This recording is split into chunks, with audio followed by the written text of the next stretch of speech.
Welcome to USA Biz Party. I'm Anna Scheller. And I'm Esther Ocampo. And we are so glad that you have chosen to join us today. Today is the 13th of May, and we are finishing up our topic on entrepreneurial mindset, leadership, and growth. And today we're going to be talking about how do we balance that the vision with the practicalities of execution. So we're going to be talking about how to set milestones, which will be kind of a follow-on of our conversation about goals last week, as well as we'll be talking about the importance of communication. There's the lovely Catherine Lang. And Tom Reed. Oh, yay, we've got a full panel today.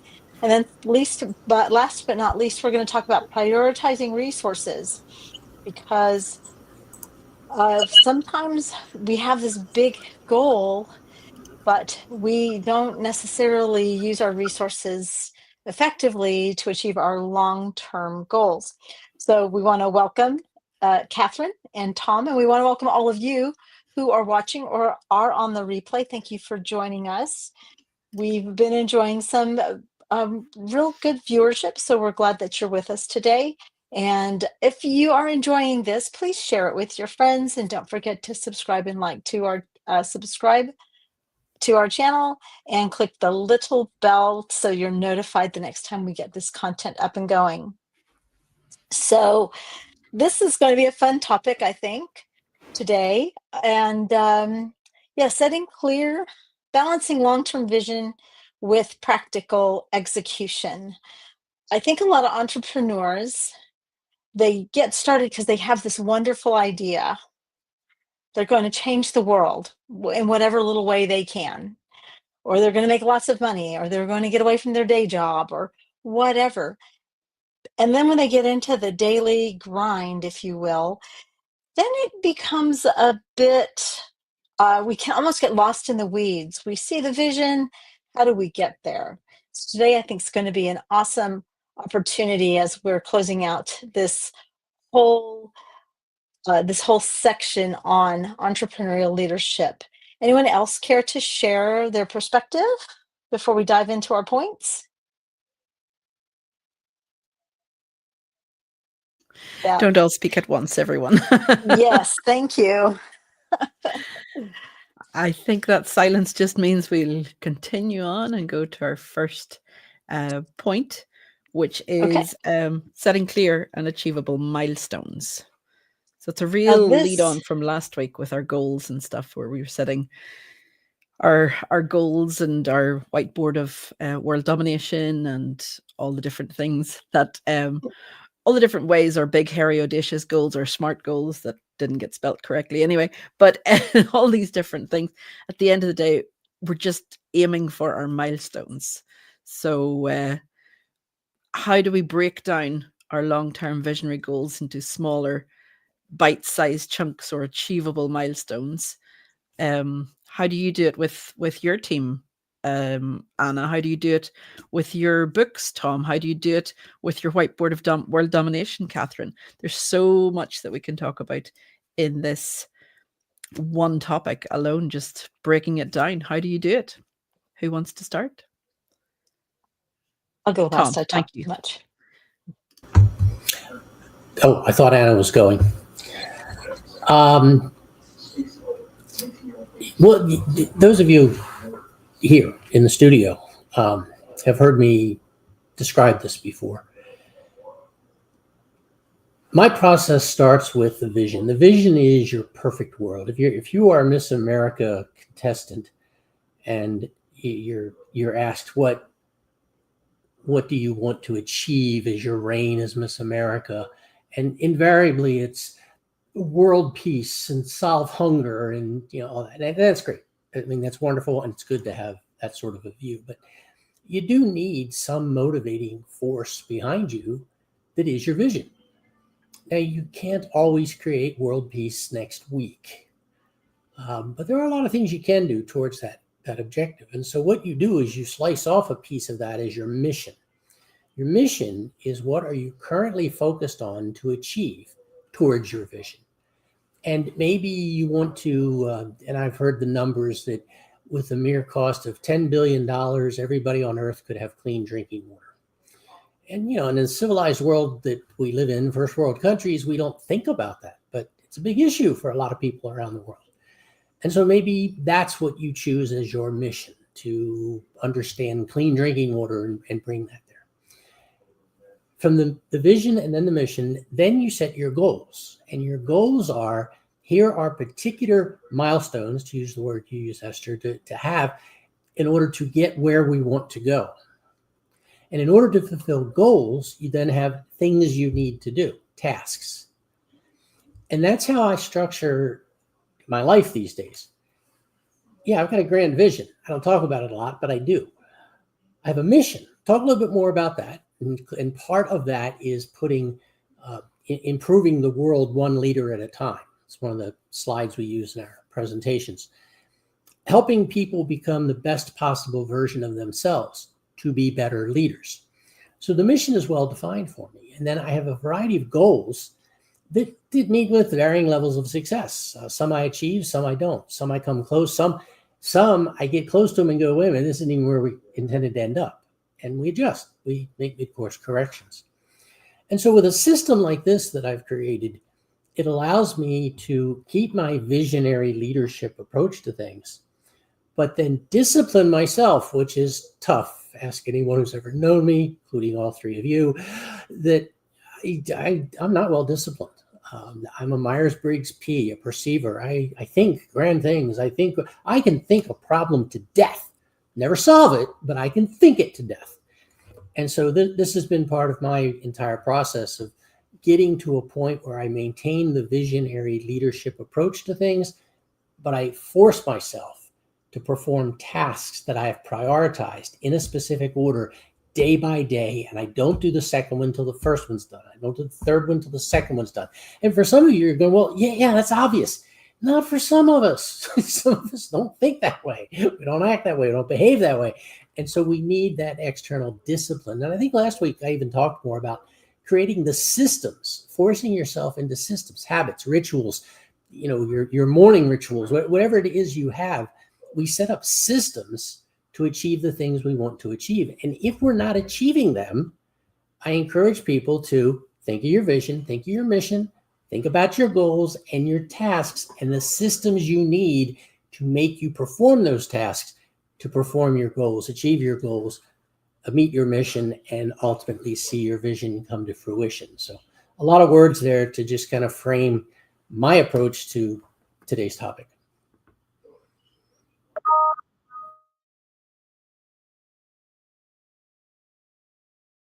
Does that mean it's my turn?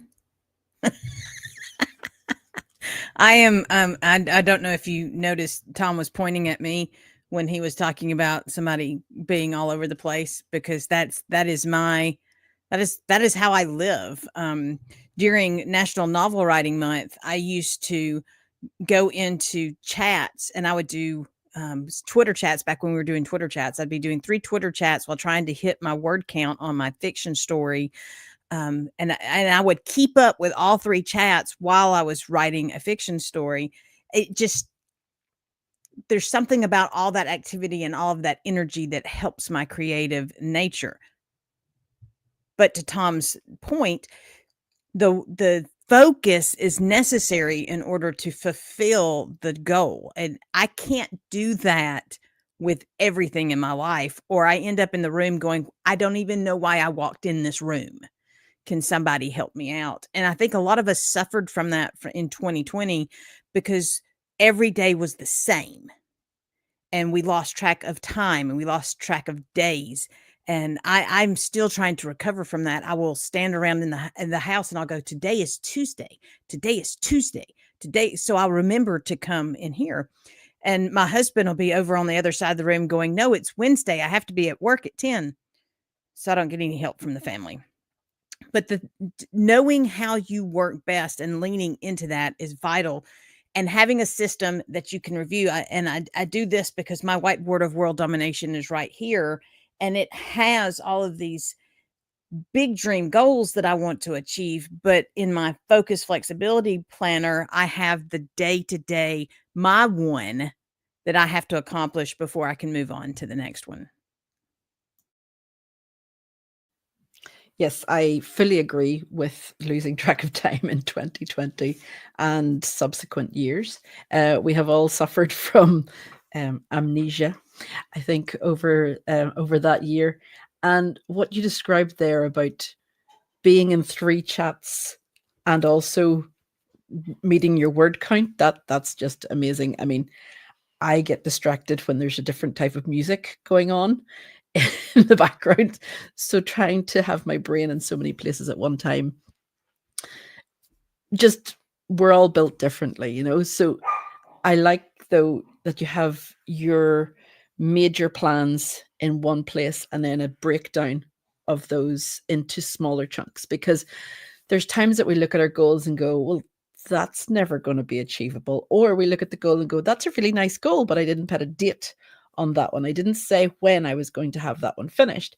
So we could be working towards a goal and say, well, I'm achieving it because I said I was going to get more clients and I'm getting more clients, but do I have enough staff to be able to work with all those clients? Do I have enough hours in the day to be able to help all those clients? Do I have, in Anna's case, enough apartment buildings or, you know, houses or rooms to accommodate all the people that are coming? So you always have to be 2 or 3 steps ahead in business. You have to be 2 or 3 chapters ahead of what your editor is asking for. You have to be 2 or 3 spaces ahead, thinking, you know, of life as a chess game. I don't play chess. I don't know why I brought that one up, but you get the idea. You have to always be 2 or 3 steps ahead to know whether or not it's working. Like Tom said, you could be working towards a goal and it's not actually the goal that's going to be any use to you. It's not going to help you get to your major milestone. You could be working towards something that is really nice and makes you feel good, but it's not actually helping with team morality, or it's not helping with your monthly target, or it's not helping with your yearly impact goal. You know, if you want to plant 300 trees a year, that means almost 1 tree a day. Do you have the time to do that? Do you have the energy, the resources to do that? Do you have, you know, having these milestones are what helps us continue going. So if you've got the big massive goal, then go, okay, so to get to that goal, I first need to buy 300 trees. Now that the trees are bought, celebrate. Wonderful, I've got them. Then where am I going to plant the trees? Find out where I'm going to plant them, go on to the next and the next and the next step. Because just as you're driving along the freeway or the highway or wherever you're driving, the interstate, there are milestones along the way. Literally at every mile, it will tell you what number of mile it is. And that helps you as you're getting towards your journey destination to go, I'm reaching it. It's going to take me another 5 hours, but I will get there. Or it's going to take me another 30 minutes. And I can celebrate that I'm in the last stretch, but I still need to check that I have enough diesel in the car or gasoline in the car. I have enough snacks for everybody to keep them happy. I have enough air in the tires. All of these things, you have to get to that last section too. Wow, that's so important. You know, talking about, and we're going to be talking about resource allocation at the end, because that, as you were saying all that, I was like, oh yeah, we have to make sure we can get there, right? We can get there.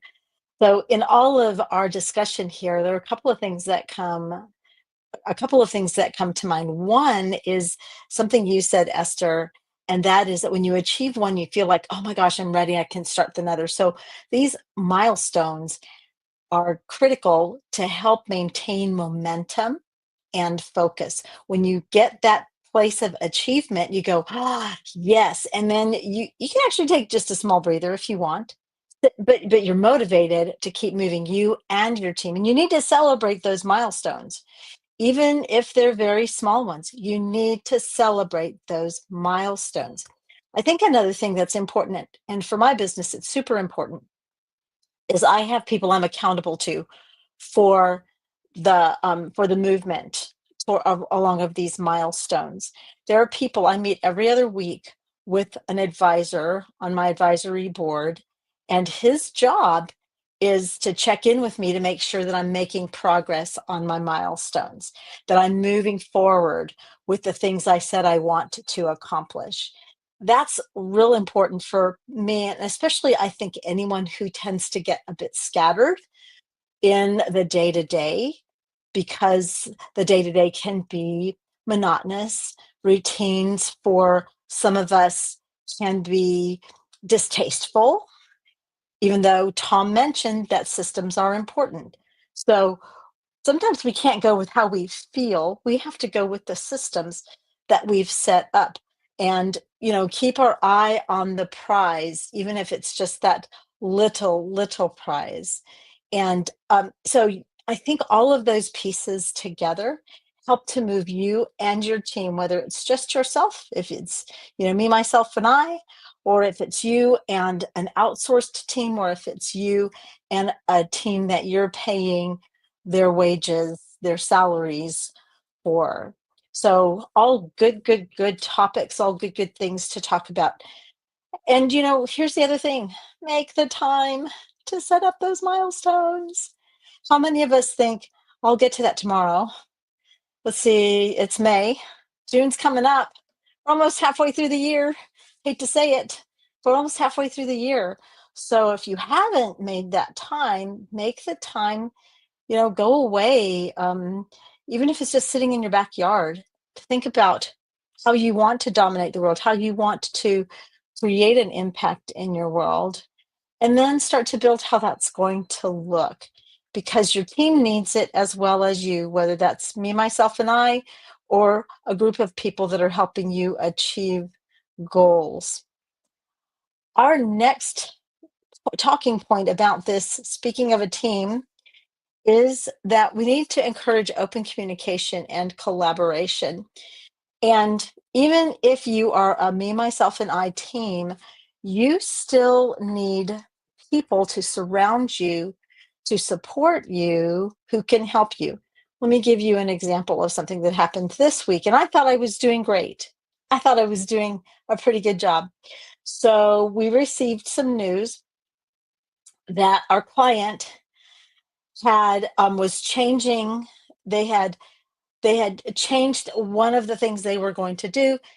Hence, the execution of their plan was going to have to wait.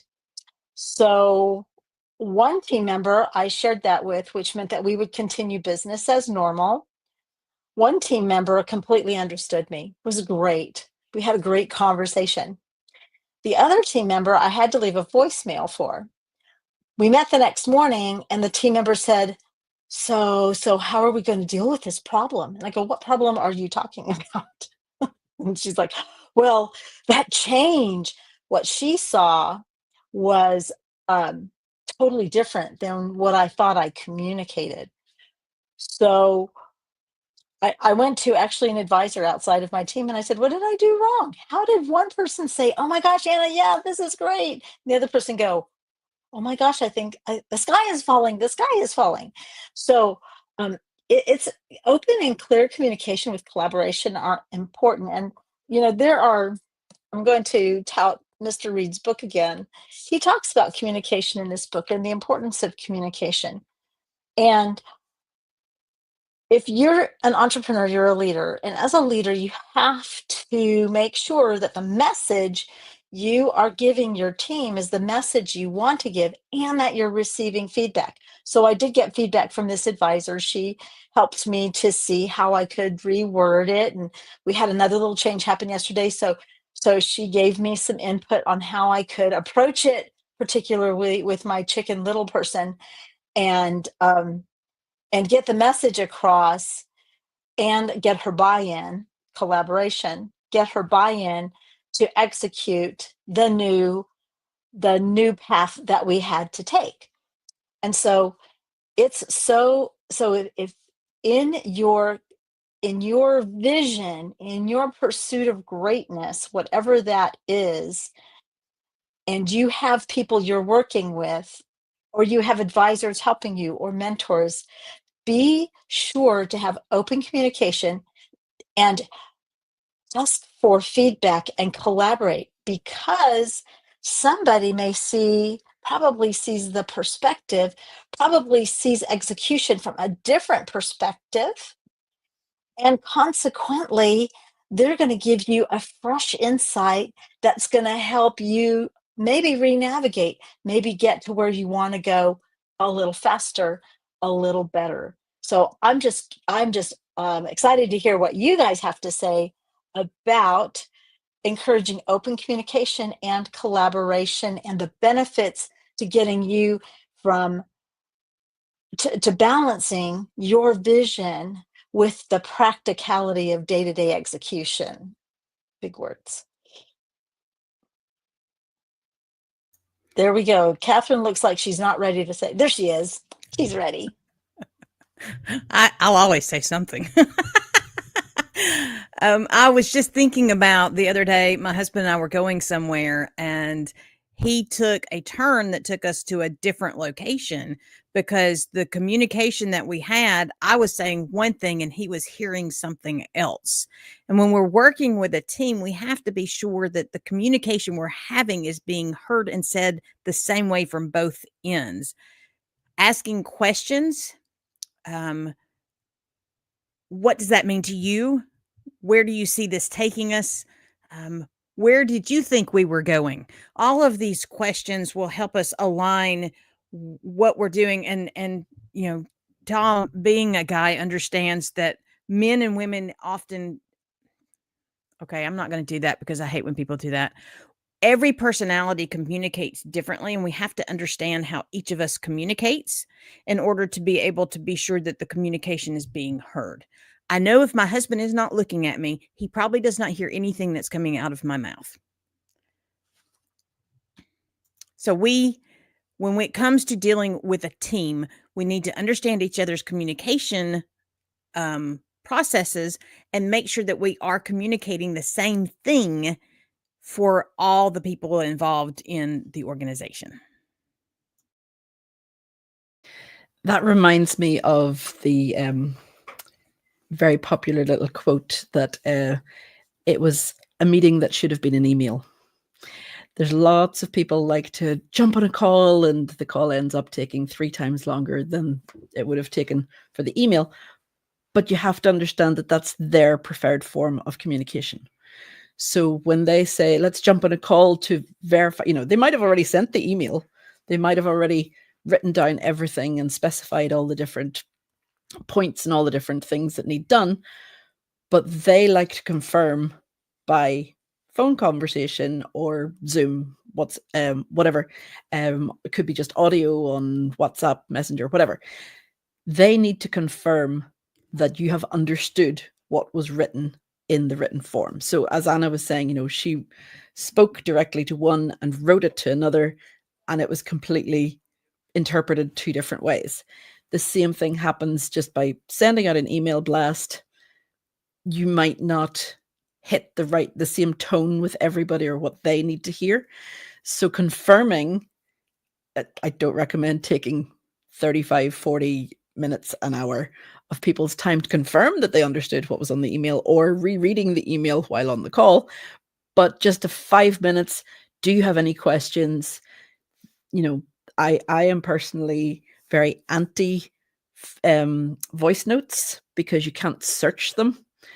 And I like to go back through conversations on Slack, on Trello, wherever we're having our conversations, and just type in a keyword and it'll bring me to that part. But if they've sent a voice note, I can't search, and I have to go back through it and like, oh yeah, they sent me that voice note, and I'm going to have to go back through and search and search and search.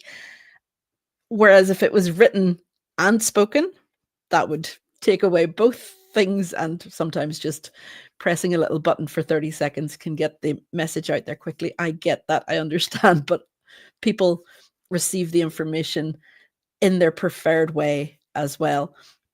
And what Anna was saying about celebrating reaching the milestones, first you have to inform your team what the milestones are. So some people do them quarterly, some people do them 6 monthly, some people do them yearly, but they need to know what they're working for as well. If they're just working because you're telling them what to do, that's all they'll do. But if they know that the end goal is to increase revenue by X number or increase clients by Y number, they're going to be inquiring as well and keeping up that, well, how are we doing? What are the numbers like? How are we getting on? Are we reaching our goal? What can we do to help if they're a team player? And you'd hope to get that from your team. So celebrating the goals makes no sense if they don't know what the milestones are as they're going along. You just say, oh, we're going to throw a end of quarter party because we reached our milestone. They're like, okay, what was the milestone? What did we do? How did we reach it? So bring them along on the journey with you. And as the old proverb goes, if you want to go fast, go alone. If you want to go far, go together.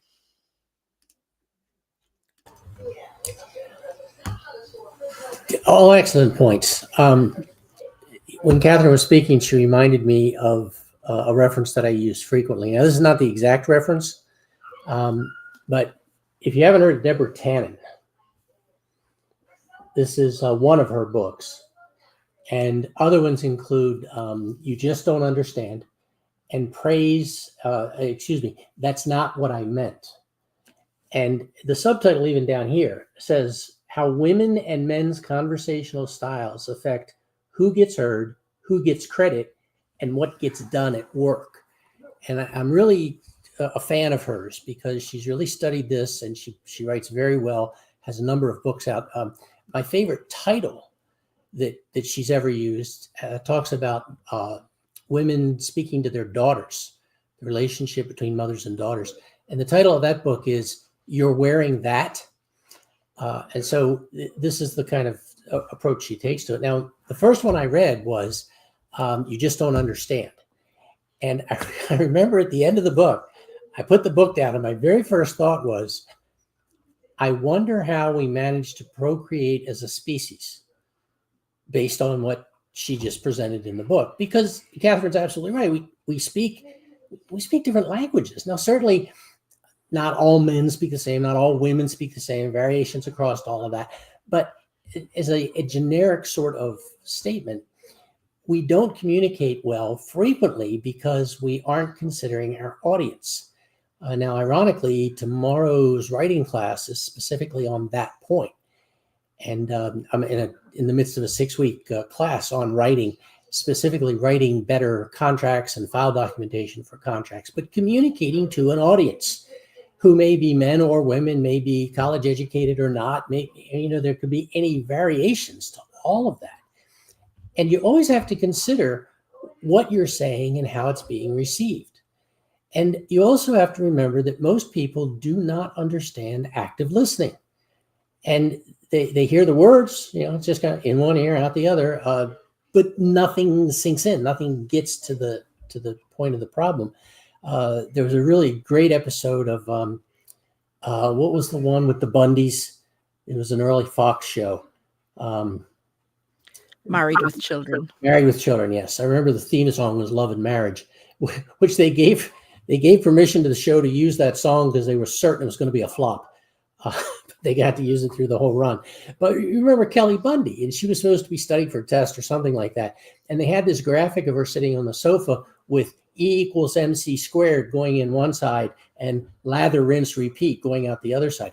We all have a capacity for what we can remember and what we can retain. And if we don't practice active listening, you're behind the curve to begin with. I'm not sure who said it. A lot of people have tried to claim credit for it, but too often we're not listening so much as thinking about what we're going to say when it's our turn. And it's never really your turn.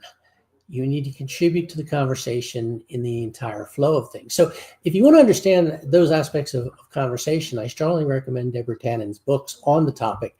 All of them that I've read are great. And do practice active listening. And Anna, you're right. That's a significant piece of the material we cover in the communication section in sustained leadership. Because if you cannot communicate, which includes the listening piece, you can't succeed with a team. You can't lead a team because they will dismiss you for your failure to, what's the word I want to use here? Consider them with enough esteem. It's maybe the best way to say that. People think you don't care. They ain't listening. It's really that simple. Yeah. And, the other thing too is that we now have,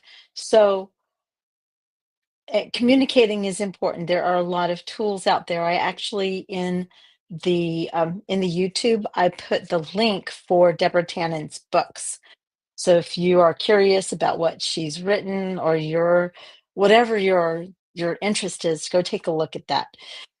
Because when you're communicating, as I learn, and I feel that I'm a reasonably good communicator, but we don't know where everybody is and how they're receiving the message. So so let's talk a little about collaboration as well, because especially when you're working with a team, you need to get everybody on board, right? We've set the milestones, we've told everybody what we want to do, how we're going to accomplish it. Now we have to continue communicating that information, and we have to continue checking in on each other to make sure that everybody's moving in the right direction. Or if there's a whoops, there's a problem, there's a challenge, that you're coming together to talk about it. So there are tools out there. There are tools like Slack and Teams, but don't rely solely on that written or electronic communication. How many times have you received an email that you thought was antagonistic, when in actuality there was no antagonism intended, or you took wrong somebody's text? So there have to be times, you have to make regular times to meet with the people that on your team that are working with you to create the vision.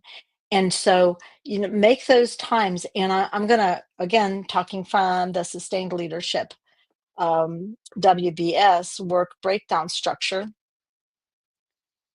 When you're meeting, have an agenda. So again, you may have somebody in your team that, and I have one of these, she'll sit down and immediately start to take the agenda. I have to slow her down and go, let's focus here for a moment. This is what we're going to cover in the meeting today. Because what happens is we can start spinning in different directions, and someone, if that's ever happened to you, raise your hand. Because what happens is, if you lose control of where you're trying to drive this meeting, there is something called death by meetings. Don't let it happen. And that's when somebody goes off in a different direction, and suddenly you guys aren't talking about what you needed to move the agenda forward or to move your goals forward. You're suddenly talking about maybe a personal problem or something that needs to be taken care of outside of the meeting. So make sure that when you're meeting with your team, that you have an agenda. Don't rely solely on electronic means to communicate with team members, because that the best way to, especially if you have to, if you're working through a thorny situation, best way is to get in person and put your heads together in person and keep everybody on track. It doesn't mean new ideas can't come forward, but it does mean that you don't want your 45-minute meeting to turn into an hour and a half, because then nobody wants to be coming together with you and learning from you on the meeting. Well, I want to take just a minute to welcome everybody who's watching with us today. We want to thank you for joining with us, whether you're on LinkedIn, X, or YouTube. If you're on YouTube, go ahead, subscribe to this channel and click that little button so that you get notified when we go live again. our final topic discussion, our final talking point today. So for those of you that are joining us just now, we're talking about balancing the long-term vision with the day-to-day execution to get that vision accomplished. And our last topic to discuss about that today is going to be prioritizing resource allocation. So what is resource allocation? Resource allocation, of course, is how are you using the things at your disposal to bring your vision about. So that's going to include your human capital, the people who are working with you. It's going to include any material resources that you need to acquire or have in your possession. It's also going to include your finances. I want to go to the panel, but at the end, I really want to talk about how do we manage the financial piece so that we have a clear picture of what we have and how we can use our money resources to advance the vision. So let's see, who wants, there we go, Catherine. I love it. Catherine always volunteers first. Thank you. Okay. I'm just laughing because you said money resources. Mutually exclusive terms. I focus on over the last few years, we have been in a transition period, and finance resources have not been an option around us. However, I have been utilizing my time resources in order to barter finance resources. And I have used my existing possessions to help with that endeavor. So for me, the balance comes in knowing my goals, my big dream goals, having them broken down into my little bits and making the most of the little bits that I have around the house, and then giving myself permission to not do it the way everybody else does. Well said. Well said. So, and we didn't mention, but time is a resource. And guess what? You can't stay up all night just to make things happen. We've done a thing on work-life balance. Have to take care of yourself. Go out. But that's a whole other conversation. But time resources, that's a very critical piece of managing and allocating and prioritizing resources. Esther, let's ask Tom to share. He always has such good insights. Even though I'm going to start by disagreeing a bit, I do not believe there's any such thing as work-life balance. I believe there is work-life integration. And depending on where you are in your business and in your life, that can balance differently at times, or the pendulum will swing differently, or whatever metaphor you wish to use there. I had a very good business making good income and doing well pre-COVID, and then went through the classic disastrous divorce process that allowed me to walk out of court one day with two pieces of paper. One was a check for $65,000, which represented the sum total of my entire life's work, plus my business, which was grossly overvalued. But the other piece of paper was the bill from my lawyer for $85,000. So that was not where I wanted to restart my business. But because of that, and then COVID destroying what was left, it's fair to say that I tell people this, I work 24/7. Don't you ever sleep? Yes, often right here in front of my computer, staring at the camera. So, wake me up if that happens. But this is what's been needed over the past few years. I had to shift back to let's see how we can get this rebuilt and get it moving again. And faced with different markets and different clients and different needs, and it's all different. You say, well, do what worked before. Well, maybe not. Some of it might work, some of it won't.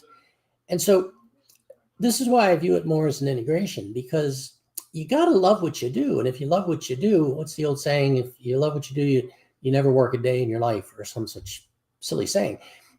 But there's merit to it in the sense that if you have that vision, if you have that passion, then that's what you're going to do anyway. And so work it in a way that helps other people, fills their needs, solves their pain points. What's marketing? Solving other people's pain points. And so this is where I've been focused over the past so many years. And I've had, Esther, perhaps you not so much, but Anna and Catherine and I have had that very discussion to the point they're probably sick of hearing it from me. But all I'm trying to say is there's a balance to all of that. And if you walked away from a divorce with all the liquid assets, you have different options in life than if you walk away without the liquid assets. And that's the financial piece of this that you have to rebalance in some fashion. So not to share the downside of long-term relationships, but it's real. And whatever the reality is, then you have to adjust to it and keep moving, keep going. You don't give up. You just find other ways to meet those kind of objectives. So I don't know if I strayed off point on that, but that was what was going through my head as we were chatting. That's fine. It's like the analogy I was talking about earlier on with, you're on a journey and you're driving along the freeway or the interstate, and life gives you potholes, it gives you speed bumps, it gives you punctured tires, it gives you wild animals running across the middle of the road. I mean, not so much here in Ireland, but you know what I mean. You get sidetracked, you get taken off course, you get thrown about, you get like shaken, you get lifted and put in a different situation than what you would originally have wanted to.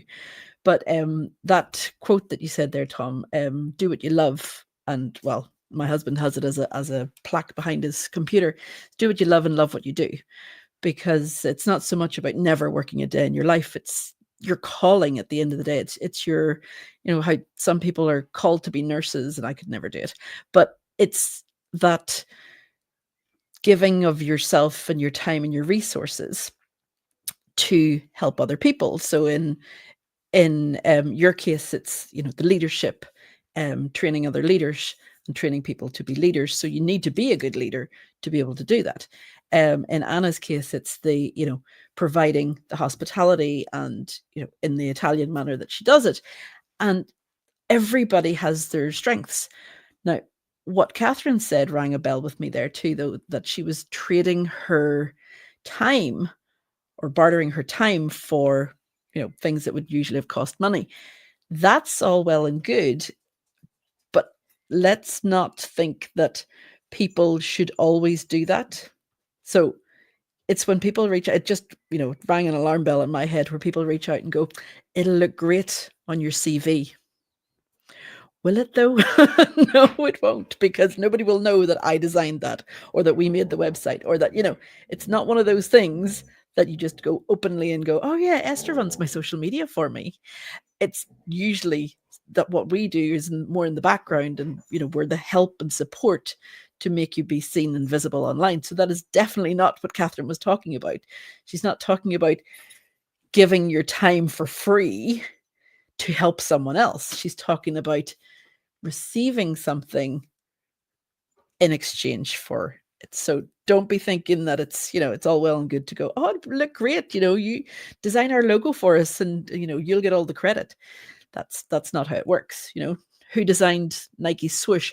Nobody knows, not off the top of our heads anyway. I'm sure somebody knows, but it's not one of those things that you just automatically look at it and go, oh yeah, he went on to, or she went on to design X, Y, and Z as well. Who knows? It might have just been something that a kid drew somewhere. We don't know. Okay. So getting back on point, we seem to just, yeah.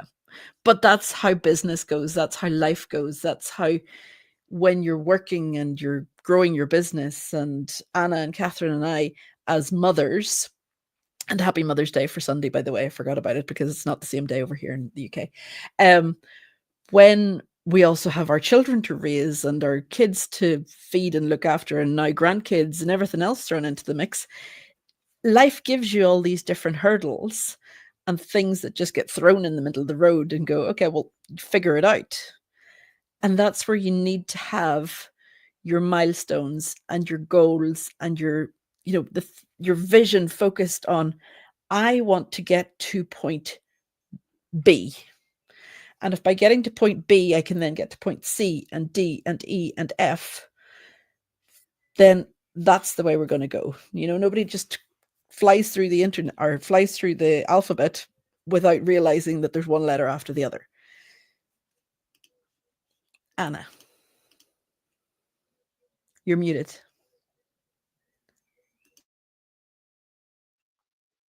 I'm not muted anymore. I wanted to talk about how to manage your financial resources. So in the past, I will confess that if there was money in the bank, and this is many folks, especially in small business, if there's money in the bank, we're not really sure where all that money is allocated. We're not sure exactly where that money is supposed to go. So we get an idea and we want to expand, or we want to do any number of things. And so we start to spend that cash, whatever that cash is. So I have begun a system of financial allocation. So I think I've talked about this before. And you have to take what I'm going to say and you have to adapt it to your own needs. But if you're looking at a long-term vision that is going to be sustainable, regardless of what happens, regardless of what government policies come into play, regardless of anything local that's happening in your economy, then you need to manage carefully your financial resources.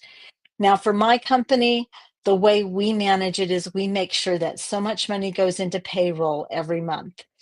And recently had a discussion about that in my company. But my employees know that if something were to go sideways in our company, that they would be taken care of for a good period of time. So, because I had somebody say, well, we've got money there, let's use it here. And so I informed that individual that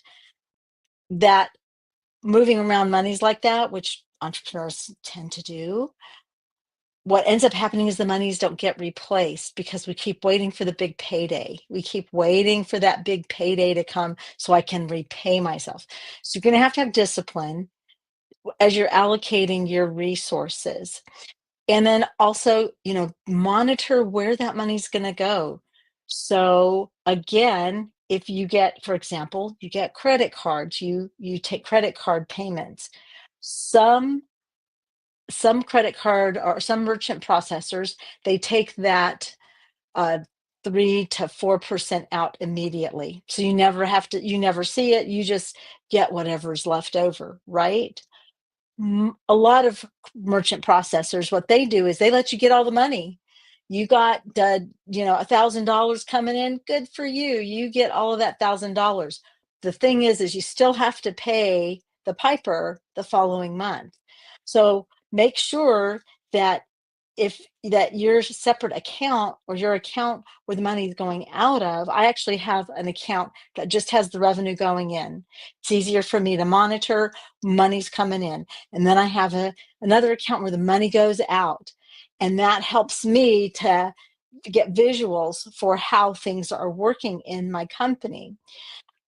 But make sure that you're taking care of those things. I will confess there was one month when those monies went out and we were not prepared for it.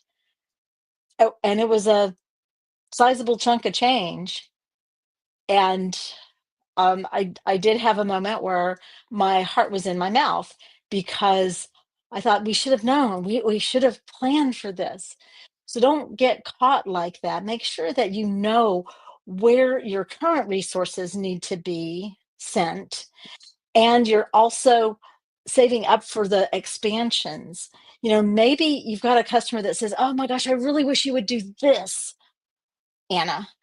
And I have to look at those resources and say, I can do some of that, but you still want to, at the end of the day, make sure that you're profitable, because sometimes we take on stuff that's not profitable. So you need to stay in your lane, watch how the money's coming in and going out.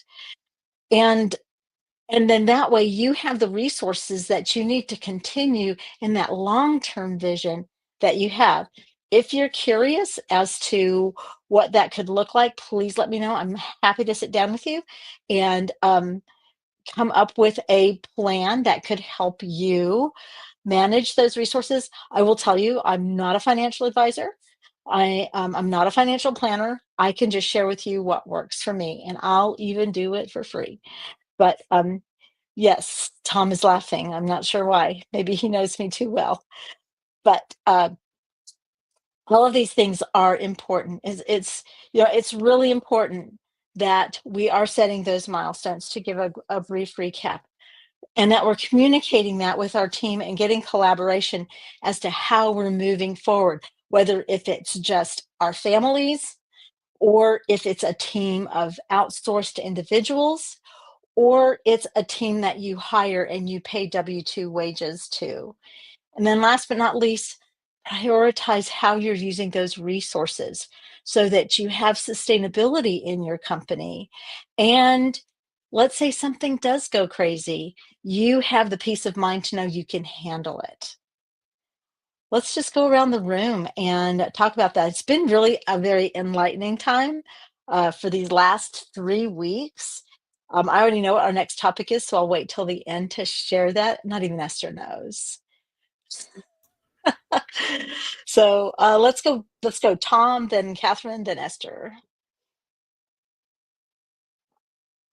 Know you, and yes, we've talked money issues before, and we've also shared that we should go into deeply here how both of us have really mismanaged things from time to time, and we learn a lesson, and you take that lesson and you apply it to the future, and you discover sometimes that there's a lesson that keeps coming back, and there are times you got to really step back from all that and say, okay, I've done this to myself several times and I've got to stop it. How do I fix this sort of thing? And so going back to the original thesis we had of having the vision of how we do things, how do you envision yourself? I know the old joke about, where do you see yourself in 5 years? And back in 2015, none of us got that right. But we can still ask the question today and say, well, give us another 5 years. Where do you see yourself? And it's fair to say that so many of us 5-10 years ago predicted where we're not there. It's not going to happen. And so what is our current trajectory? What sort of mid-course corrections do we need to have? What sort of vision adjustments might we need, or mission adjustments, or goal adjustments, whatever they might be, to become the best version of yourself and achieve maximally what you can do? And so with that sort of self-analysis, I think I'd kind of like to just end there with that thought to say, if you don't know yourself, you can't guide yourself. You can't manage yourself. You can't lead yourself. If you can't lead yourself, you can't lead others. And so it's an excellent starting point to think about, where are you? What are the things you do well? And we all have those. What are the things you don't do so well? And we all have those. And then find ways to blend all of that, again, to use my term, work-life integration, into whatever you're doing day to day to be the best possible version of yourself. I smoke and I have COPD. My children are really worried. Sorry about that. I was writing that quote down because I liked it. If you don't know yourself, you can't lead yourself. And if you can't lead yourself, you can't lead others.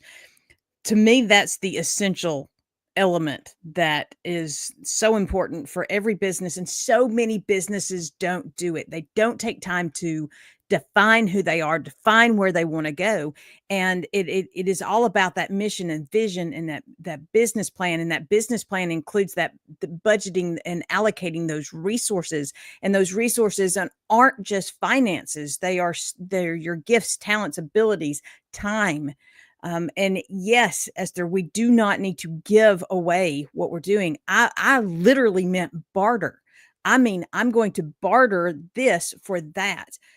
When my husband was doing landscaping, he would barter his landscaping for our vet services, because the vet needed yard work done and we had the equipment, and we needed the dog shots because we had 60,000 of them because we lived in the woods and people dumped them on us.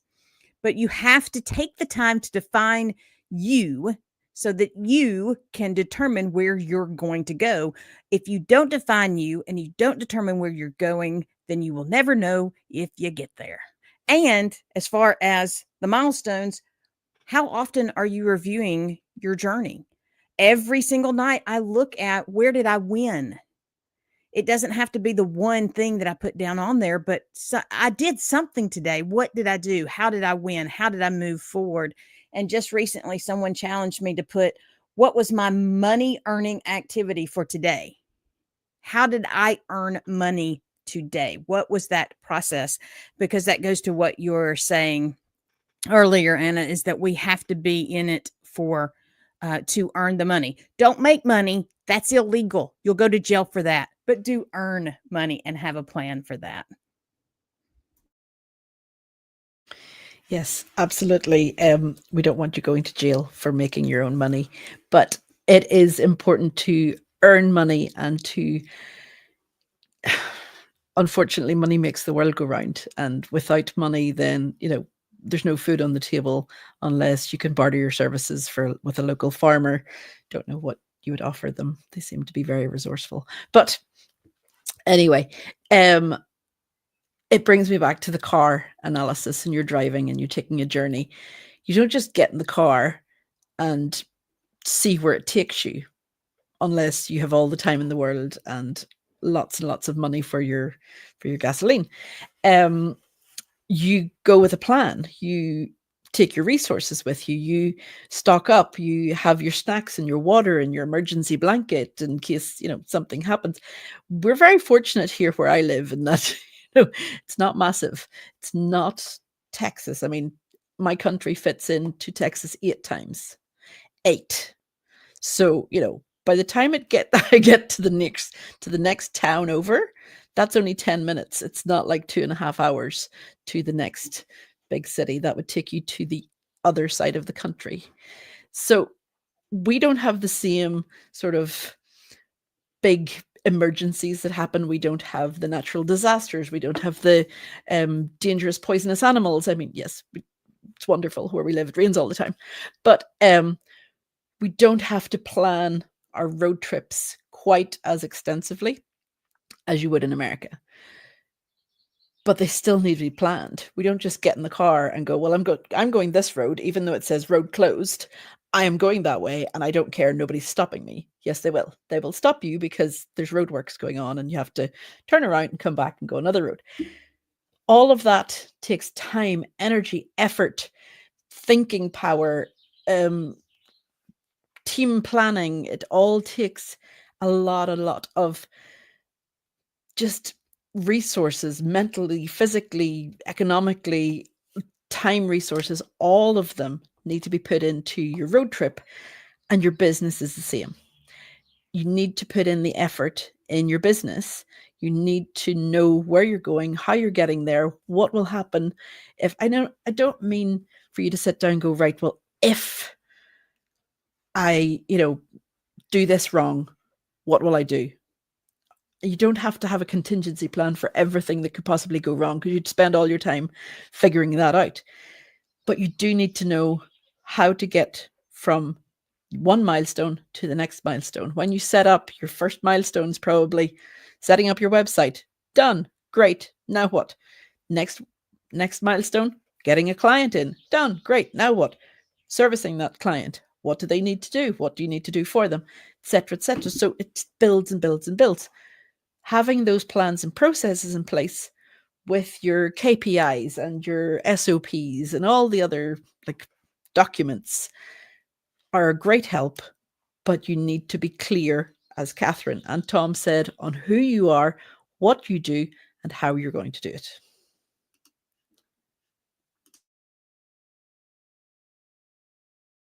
You're still muted, Anna.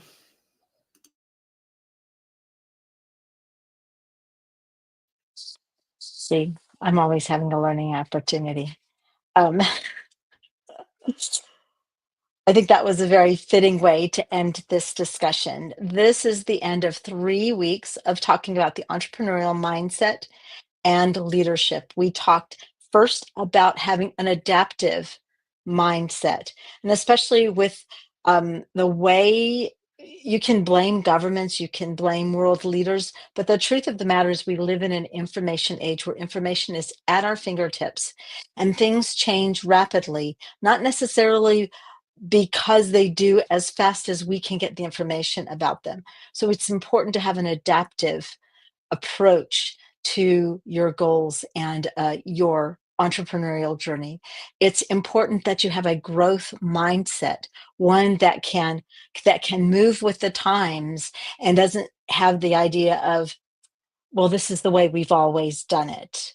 That's what happened to a lot of companies that no longer are in existence. Have an adaptive mindset. And then today, talking about balancing your vision with practical steps to execute your vision so that your vision comes to life. Now, we're going to spend the next few weeks talking about marketing, social media marketing in particular. It's a vast topic, so just stay tuned and we'll keep you informed as to what that's going to be looking like. In the meantime, let's bring everybody back up. In the meantime, I want to thank Esther, my co-host, Catherine, and Tom, who are regularly joining us now. Thank you guys for joining for an insightful discussion. Next week, we'll be here, same place, same time, YouTube, LinkedIn, and X. Again, subscribe to this channel and click the bell to get notified when we go live again. Take care.